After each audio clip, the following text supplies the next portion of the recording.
வணக்கம் ஜி.கே. அஸ்ட்ரோவின் இன்று காலை 6 மணி நேரப்படி இன்றைய பஞ்சாங்கம். இன்றைய தேதி மார்ச் 27, 2024. இன்றைய கிழமை புதன்.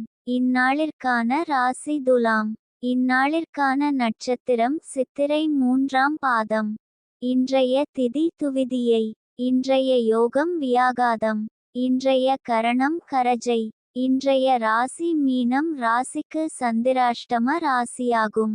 துலாம் ராசியின் இன்றைய திதி சூன்ய ராசிகள் தனுசு, மீனம். சித்திரை நட்சத்திரங்களில் செய்யும் சுப காரியங்கள்: பூ முடித்தல், சீமந்தம், பெயர் சூட்டல், முடிவாங்க, வித்தியாரம்பம், உபநயனம், விவாகம், குதிரை வாங்க, ஔஷ்தம் செய்ய, தேவதா பிரதிஷ்டை, கிரகப்பிரவேசம், கிணறு வெட்ட, நந்தவனம் வைக்க, ராஜதரிசனம், பட்டாபிஷேகம், ஆயுத பிரயோகம்.